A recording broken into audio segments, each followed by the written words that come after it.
Oke, Assalamualaikum warahmatullahi wabarakatuh. Selamat sore, salam sejahtera.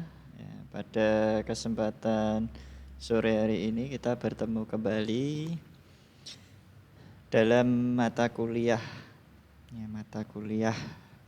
database server. Nah, untuk pertemuan online kita pada kesempatan hari ini kita akan membahas mengenai dasar-dasar dari SQL.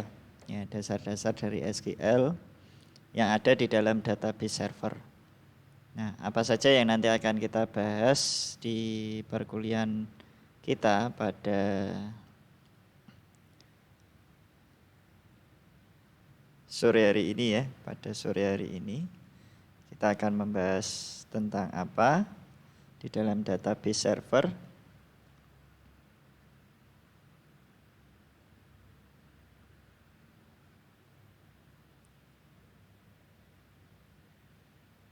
Ya.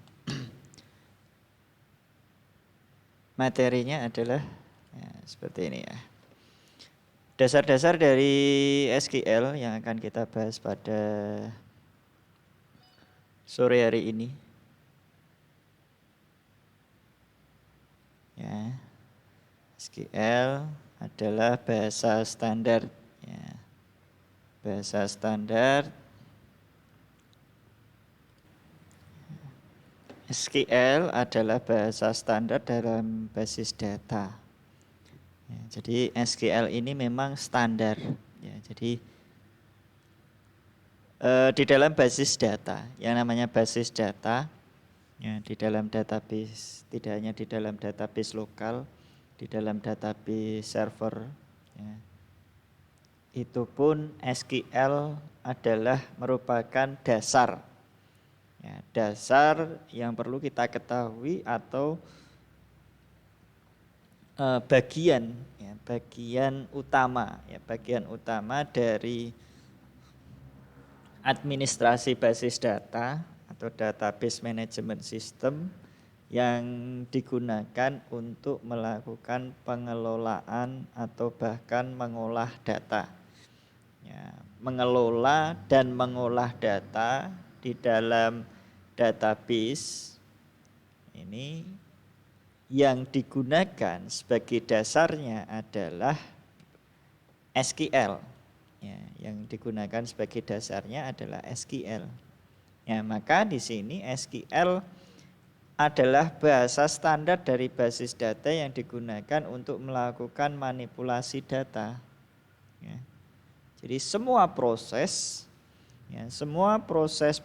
yang terkait dengan pengelolaan, terkait dengan pengolahan data, ya, pengolahan data seperti manipulasi data, insert data, edit data, hapus data, kemudian mencari data atau menampilkan data.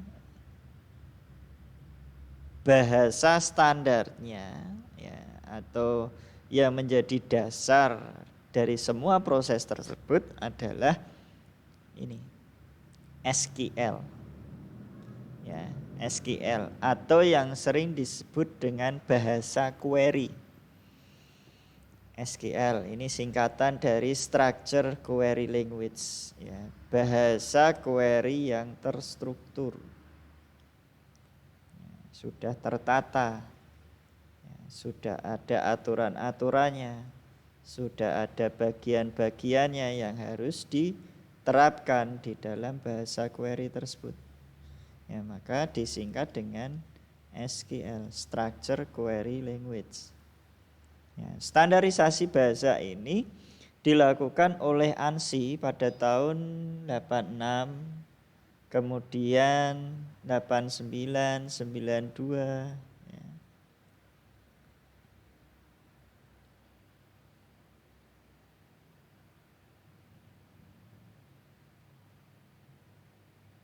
Ya. Itu ya. Ini tahun. Jadi ANSI ya standar. Ini sudah distandarisasi ya. Jadi semua DBMS yang kemarin yang sudah saya jelaskan di minggu kemarin ya.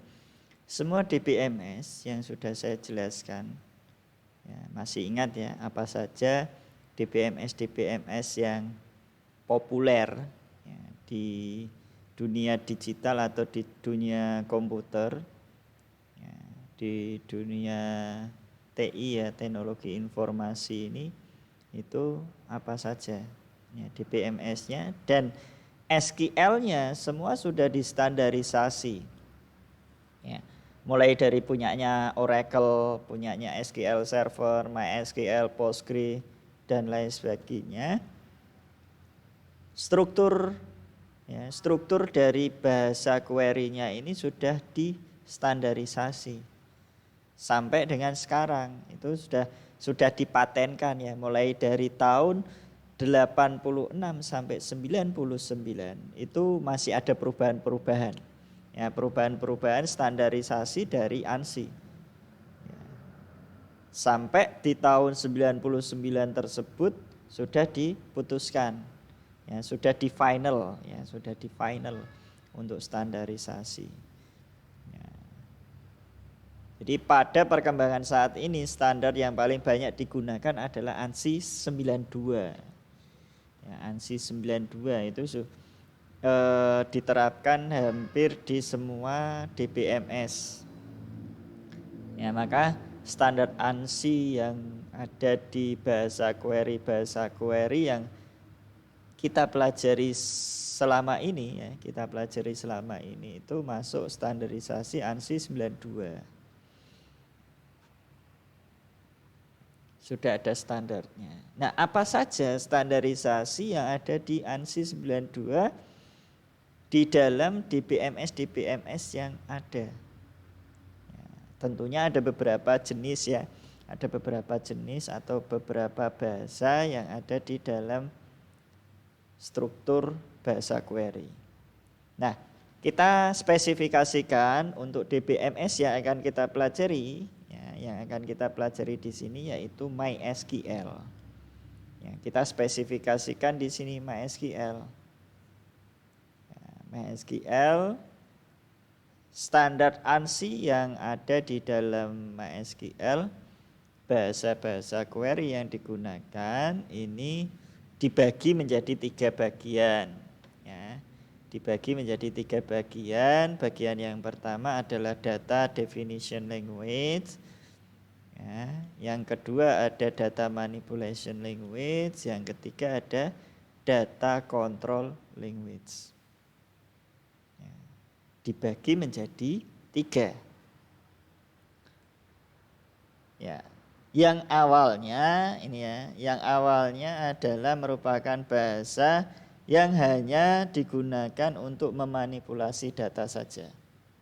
Ya, awal mulanya ini SQL tersebut itu hanya digunakan untuk memanipulasi data.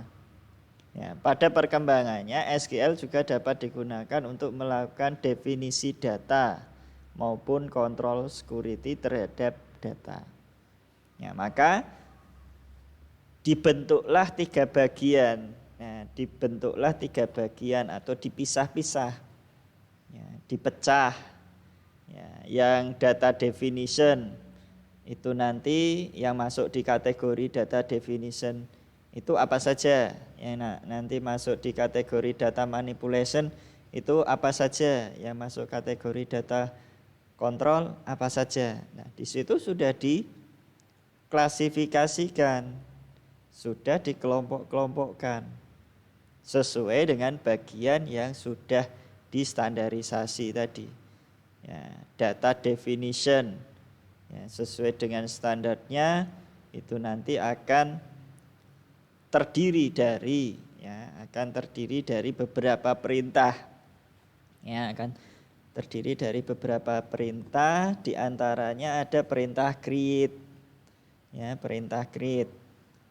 Kemudian ada perintah alter atau perintah drop. Ya, perintah alter, perintah drop. Kemudian ada perintah show, kemudian ada perintah DESC, DEX, kemudian ada perintah ya use dan lain sebagainya, itu merupakan bagian-bagian atau merupakan bahasa ya, bahasa query yang masuk di dalam bagian data definition. Ya, jadi yang ada di data definition itu apa saja? Ya, DDL yang masuk di dalam DDL yang pertama ada create ya. Yang kedua ada use. Yang ketiga ada ya, drop atau DESC, DEX. Yang keempat ada drop. Bisa dicatat ya nanti ya. Yang kelima ada alter. Ya. Create, use, drop, alter.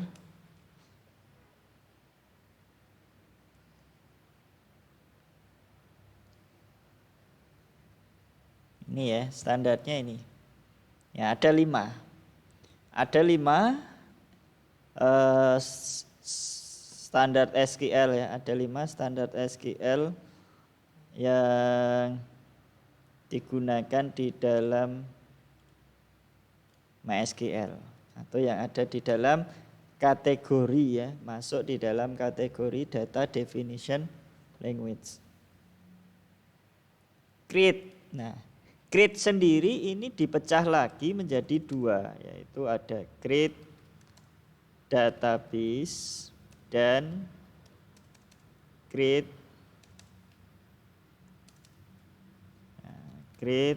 table. Ya, ada 2. Sedangkan use ini hanya 1, yaitu use database. Khusus untuk menyeleksi, ya, menyeleksi atau memilih, ya, memilih database. Memilih database. Ya, dash ini digunakan untuk melihat struktur tabel. Ya.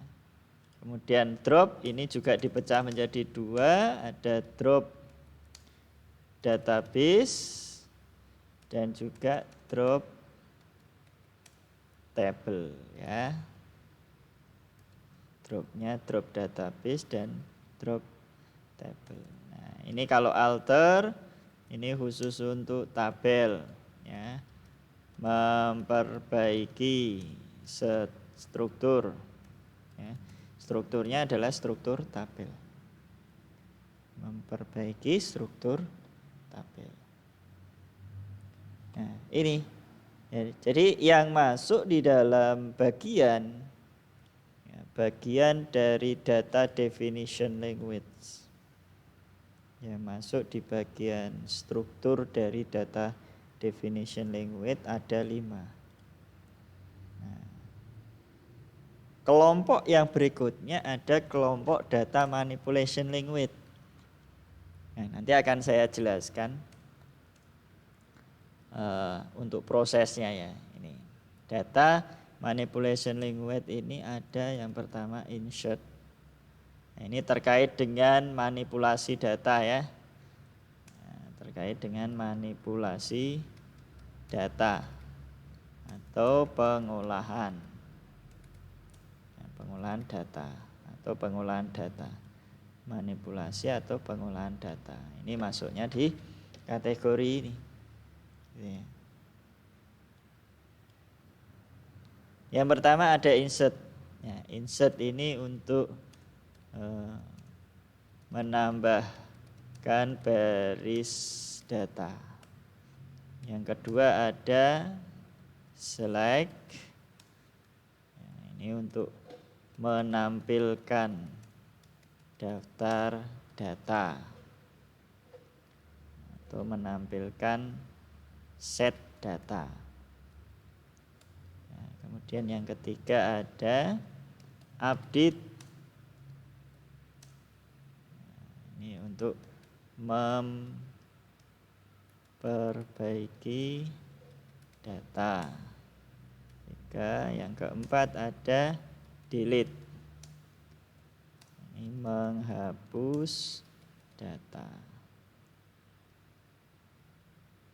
Ada 4 di bagian data manipulation language atau di kelompok data manipulation language. Ini ada 4 bagian. Ya, ada 4 perintah. Ya, ada 4 perintah dasar yang sudah distandarisasi oleh ANSI. Ya. Jadi standarisasinya ada 4 di sini. Nah, yang ketiga dari kelompok ya, atau dari bagian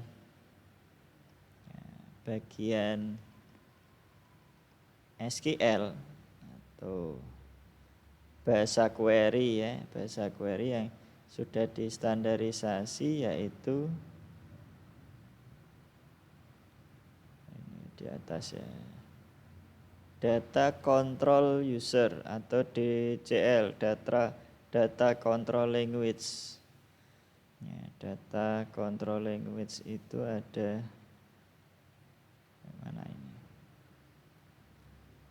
Nah ini ya, yang merupakan atau yang berkaitan dengan pengontrolan user. Ya, ada hak akses, ya, memberikan hak akses. Kemudian ada mencabut hak akses. Ya, itu. Jadi yang terkait dengan hak akses user. Hak akses user. Jadi kita bisa memberi privilege. Ya, memberikan hak akses terhadap user yang nanti akan mengakses database kita atau tabel-tabel yang ada di dalam database kita. Ya, atau database yang kita buat. Gitu ya. Nah, mengapa dibedakan mulai dari data definition, data manipulation sama data control? Ini perlu dipisah supaya kita nanti akan bisa memahami. Oh, ternyata bagian-bagian dari query itu memang perlu dikelompokkan atau disesuaikan dengan masing-masing bagiannya. Ya, yang pertama, ya, di dalam SQL, ya, di dalam structure query language, apabila kita ingin mengolah data, ya, kita ingin melakukan pengolahan data di dalam database, ya, tidak hanya di MySQL saja ya, di semua database, maka kita harus menyiapkan terlebih dahulu, ya, atau mengelola datanya terlebih dahulu melalui perintah-perintah yang sudah ditetapkan di dalam data definition. Ya.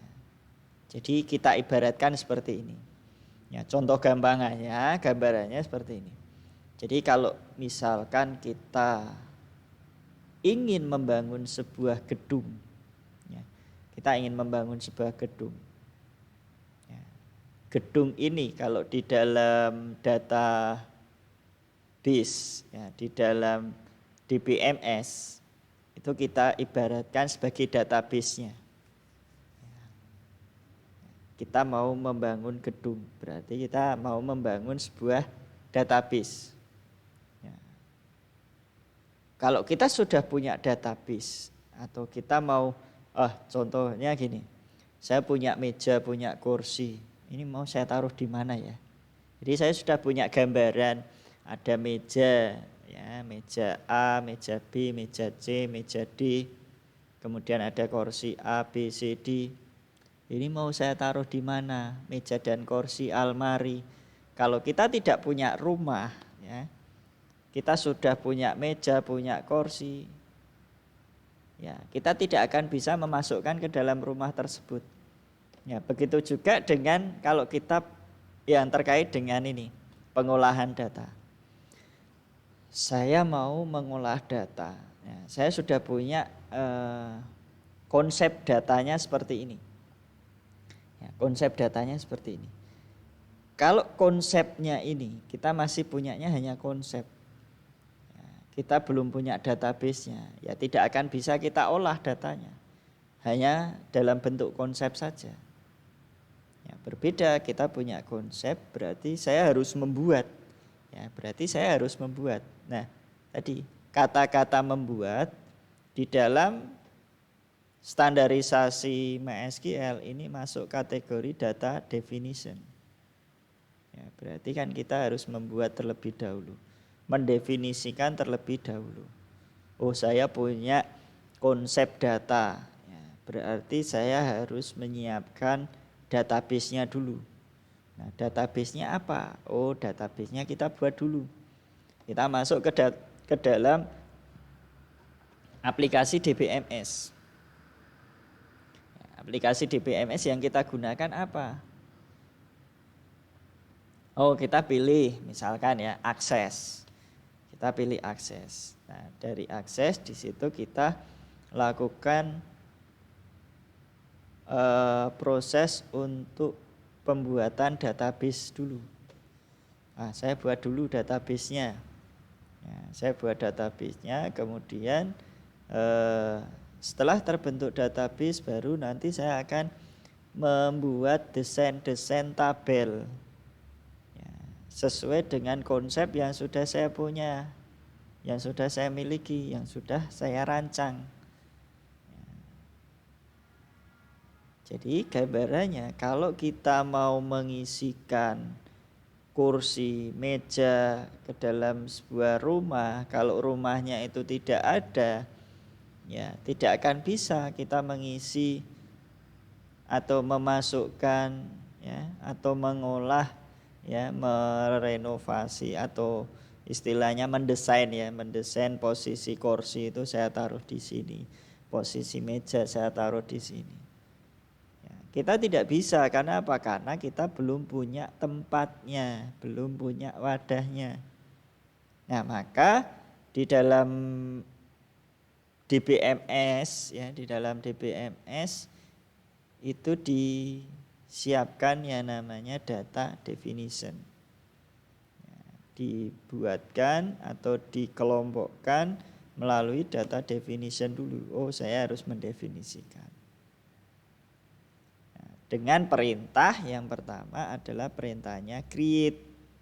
Nah, ini perintah create. Jadi perintah create ini adalah perintah yang akan digunakan untuk membuat tadi, membangun ya, membangun pertama kali. Nah, jadi kita bangun terlebih dahulu database yang akan kita bangun di dalam DBMS. Apa di situ? Kita menggunakan DBMS apa? Menggunakan DBMS MySQL. Ya, berarti saya akan membangun database di dalam DBMS MySQL. Nah, setelah saya bangun database-nya, langkah selanjutnya apa? Supaya nanti saya bisa mengolah data. Supaya bisa mengolah data berarti saya harus membuat yang namanya tabel. Maka di dalam perintah create di situ tadi saya menyebutkan ada dua, create database dan create table. Jadi create table, meskipun tabel ini merupakan isi dari database, ya bukan berarti perintah create table itu masuk kategori data manipulation, tidak. Karena apa? Karena perintah awal sebelum kita melakukan pengolahan data atau memanipulasi data kan kita harus meng-create dulu. Ya, konsep tadi kan masih bentuk rancangan, belum wujudnya ya, belum ketemu wujudnya. Nah, kita wujudkan dari rancangan tersebut ke dalam bentuk yang sesungguhnya, yaitu create table-nya. Ya, create table. Database adalah rumahnya, table ini adalah ruangan-ruangan ya, ruangan-ruangan yang nanti akan mengisi dari bagian rumah tersebut. Ruangan-ruangan. Terus meja, kursi dan lain sebagainya ini ya akan kita taruh di ruangan apa. Jadi ibaratnya meja, kursi, kemudian almari itu adalah datanya nanti. ya, datanya. Berarti tabel ini merupakan ruangannya. Ya, maka kalau tadi ya kembali lagi create-nya selain database juga harus kita create table. Jadi rumah itu harus kita siapkan ruangan-ruangan. Gedungnya harus kita siapkan ruangan-ruangan. Oh, ruangan untuk departemen A, oh ruangan untuk departemen B, oh ruangan untuk departemen C. Ya, mau kita isi apa departemen A, kita isi apa departemen B dan lain sebagainya. Ya. Nah, ini create database. Nama database. Jadi ya namanya kita mau membuat sebuah objek. Kita mau membuat sebuah produk, ya, kita mau membuat sebuah produk. Berarti produk itu harus memiliki nama. Kalau kita mau membuat rumah, berarti rumah itu punya alamat, ibaratnya seperti itu. Punya tempat. Ya, berada di mana? Oh, di blok A, blok C. Ya, rumah nomor lah istilahnya. Nomornya. Ya, nomor rumah atau nama rumah atau nama gedung. Ya, nama gedungnya apa? Oh, nama gedungnya Stekom. Oh, nama gedungnya apa gitu ya. Itu nama, harus punya nama untuk mengidentifikasi, untuk supaya mudah dikenali. Ya, mudah dikenal. Ya, jadi nama ini sebagai penamaan agar supaya mudah diidentifikasi atau mudah dikenali. Itu ya. Setelah kita membuat database, maka tadi kita membuatkan ruangan-ruangan. Nah, untuk membuatkan ruangan-ruangan, perintahnya yaitu create table, ya, create table. Nama tabel. Create table, nama tabel. Yang disebut dengan tabel, ya, yang disebut dengan tabel pasti dia mempunyai struktur. Ya, kalau kita membaca, ya ini ya Excel. Excel ini kan bentuknya tabel ya. Ya, teman-teman bisa melihat Excel ini kan bentuknya tabel ya, kotak-kotak. Ya, kalau dalam bentuk kotak-kotak seperti ini itu disebut dengan tabel. Nah, tabel pasti terdiri dari kolom, ya, kolom, ini kolom. Yang vertikal ini namanya kolom. Yang horizontal ini namanya baris, ya. Pasti punya kolom dan punya baris. Nah, bagian yang pertemuan, ya, bagian pertemuan antara kolom dengan baris ini disebut dengan sel. Sel, ya, yang nanti akan kita isi data. Ini kalau di Excel. Nah, kalau di dalam database itu disebut dengan field, ya, disebut dengan field. Bagian yang nanti akan menampung atau menerima data, ya, ini disebut dengan field. Nah, di dalam field dia punya properties, ya, dia punya nilai. Ya, di dalam field dia punya nilai. Nah, field ini kita tentukan datanya yang akan diterima oleh field tersebut apakah berupa data angka, apakah berupa data huruf, ataukah berupa data tanggal, maka ada ketentuannya di situ. Jadi di dalam tabel dia punya format inputan. Data yang diinputkan itu pasti akan terdiri dari beberapa jenis. Ya, ada beberapa jenis data yang dapat diinputkan. Nah, maka dari itu yang namanya field akan ditentukan. Ya, field ini akan ditentukan berdasarkan tipe data yang pertama. Yang kedua, lebar data. Tipe data dan lebar data. Jadi kita harus menentukan data apa yang nanti akan diterima oleh kolom tersebut. Ya, saya punya data. Ya, data itu bisa jadi nilai-nilainya berupa angka 1, 2, 3. Nah, kalau seperti ini dia berupa angka 1, 2, 3. Ya. Atau misalkan 100, 101, 102, 103, 104. Nah, ini angka. Datanya angka. Ya, misalkan 10 Oktober 1980. Ini data tanggal. Tanggal. Ya. Ini datanya data tanggal. Jadi ada data angka, ada data tanggal, ini ada data teks, ya.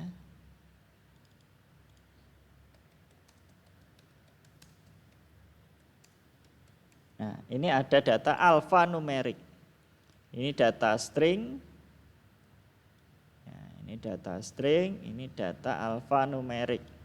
Jadi alfanumerik itu bisa berupa string dan juga bisa berupa angka.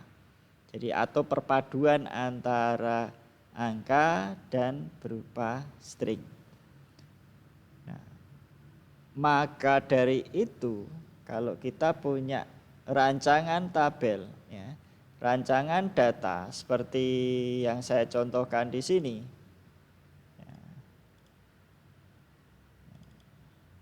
Ada rancangan data seperti yang saya contohkan di sini. Ini nomor, misalkan saya insertkan ya. Ini nomor, tanggal, nama, alamat, ya. Nomor, tanggal, nama, alamat.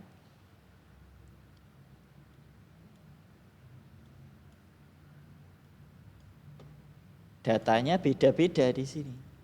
Nomor dia berupa angka, tanggal berupa data tanggal, kemudian nama berupa data string, alamat berupa data alfanumerik atau berupa teks lah, ya.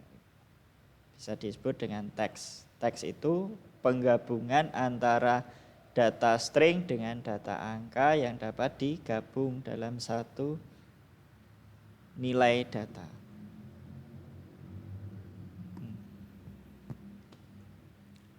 Terus bagaimana? Nah, tadi kembali lagi yang namanya tabel, ya, yang namanya tabel itu kan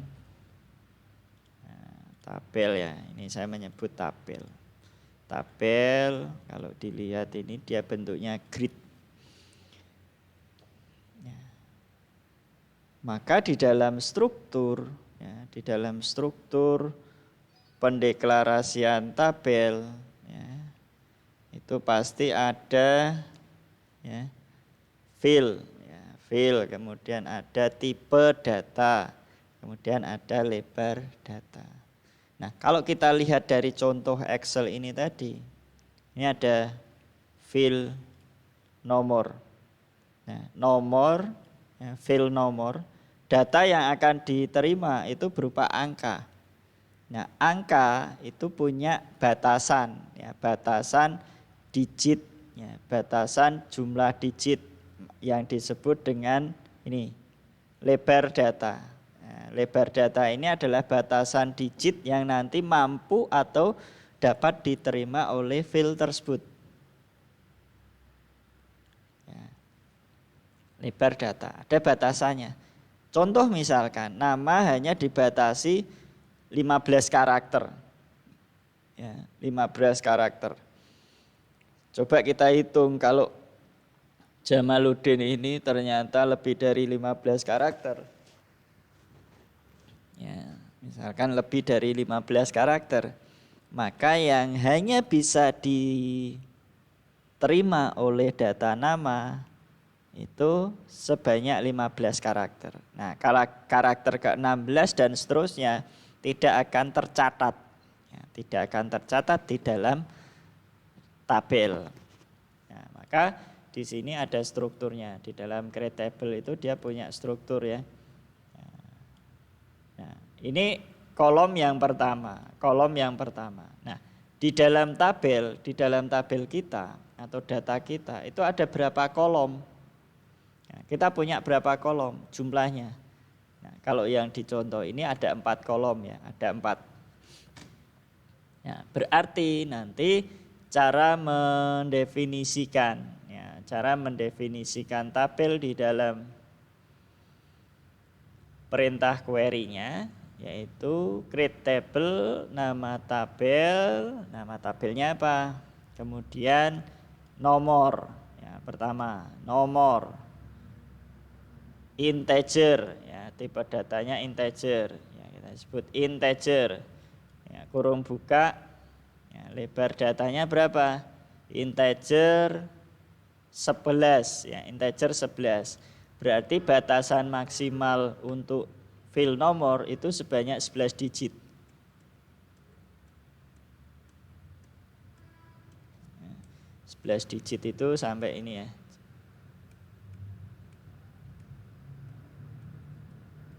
Ya, ini ya, saya hitung dulu ya. 1, 2, 3, 4, 5, 6, 7, 8, 9, 10, 11. 11 digit. Maksimalnya 9999999. Nah, sebanyak 11 digit. Kalau sudah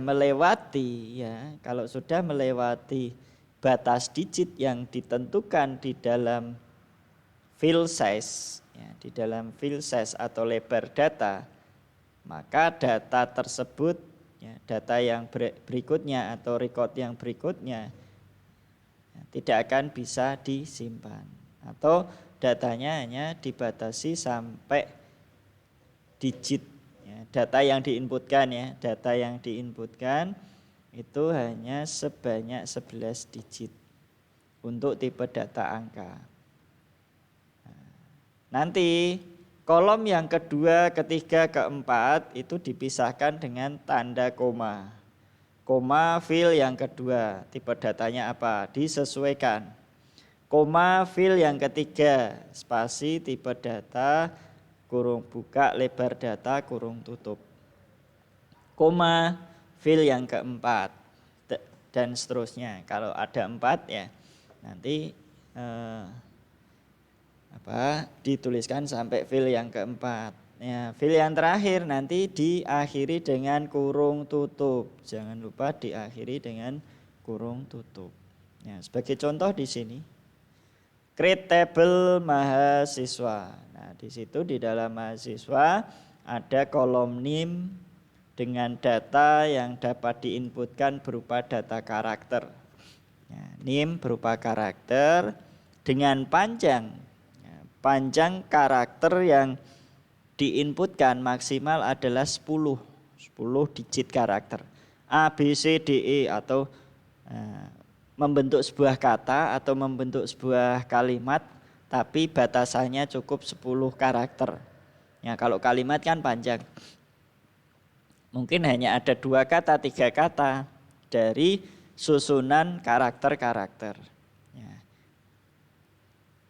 Terus kemudian nama, ya, fill yang kedua nama, tipenya karakter, jumlah digitnya 30. Terus fill yang ketiga ada jurusan, ya, tipe karakter, digitnya sebanyak 2. Terus IPK, ya, IPK di situ tipenya adalah desimal, ya, dia bilangan desimal, ya, float.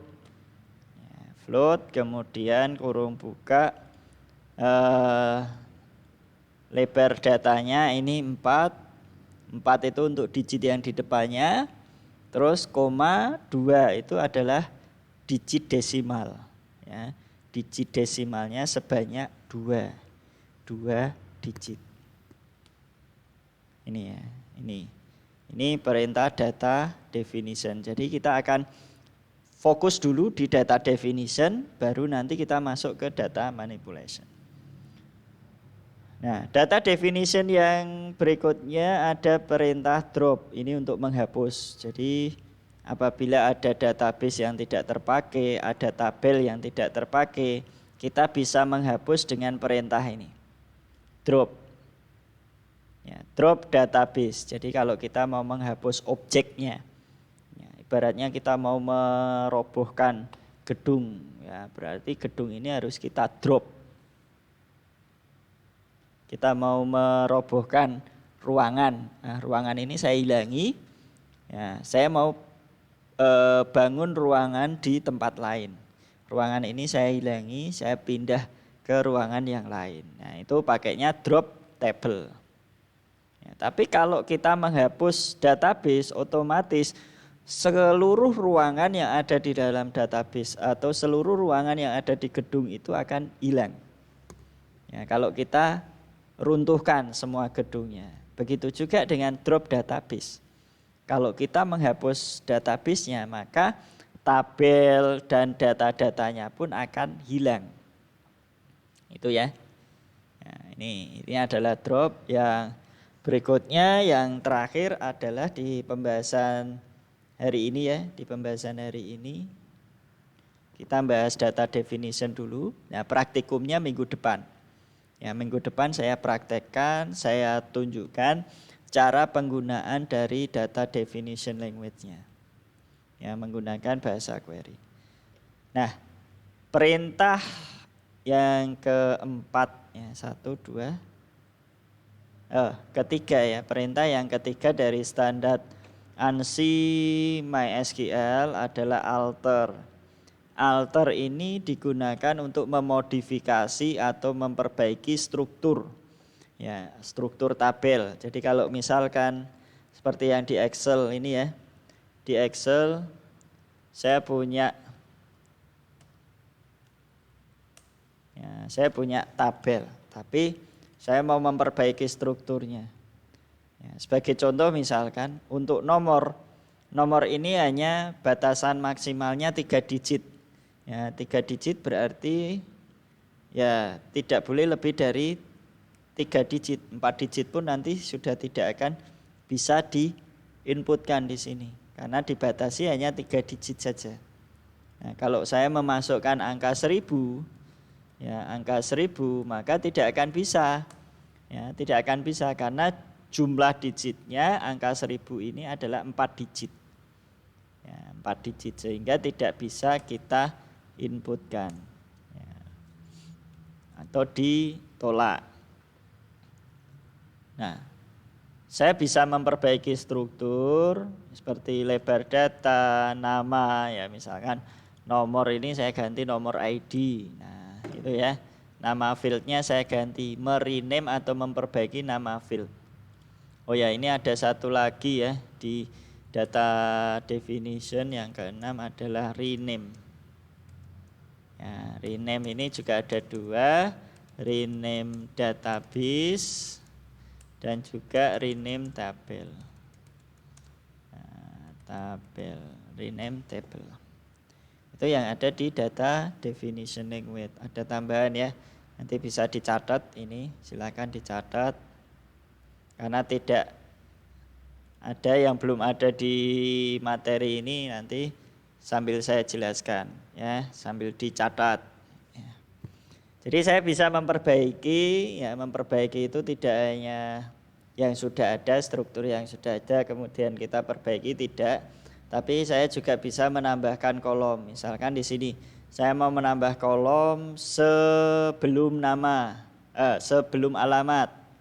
Ya, insert ya. Kalau di dalam Excel ini insert kolom. Tapi kalau di dalam database, di dalam tabel, alternya adalah alter add column. Ya, alter add column. Ya, kita mau menambah kolom di mana? After apa? Ya, ini tidak ada di sini, hanya menambahkan. Kalau add column itu nanti secara otomatis kolom yang kita tambahkan posisinya berada di paling akhir.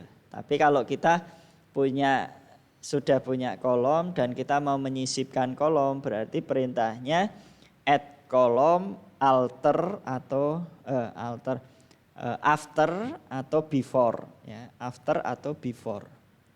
After nama atau before alamat. Ya, itu juga bisa. Jadi maka nanti kita akan menyisipkan. Tapi kalau hanya add kolom, posisinya nanti berada di belakang. Ya, nanti berada di belakang seperti ini. Nah, misalkan kota.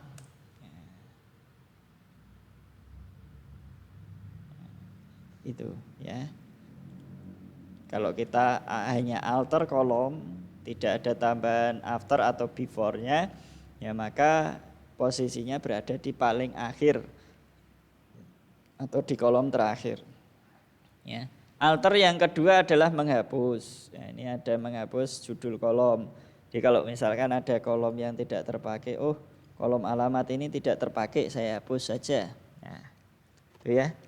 Nanti datanya akan kolom dan datanya juga akan terhapus. Drop ya, drop kolom. Nah berikutnya yang ketiga di pembahasan alter di sini adalah change.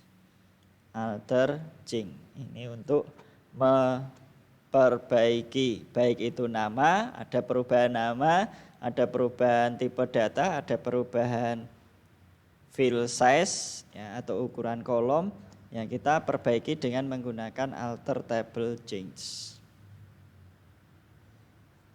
Itu ya. Nah, di pembahasan kita pada sore hari ini ya, kita fokus dulu di data definition. Ya, data definition language. Ya, jadi kita masuk di pembahasan query-nya ya, di pembahasan query. Baik, saya kira ini yang bisa saya sampaikan ya, untuk pertemuan online kita ya, pada kesempatan sore hari ini ya, pada kesempatan sore menjelang malam hari ini. Nah, materi kita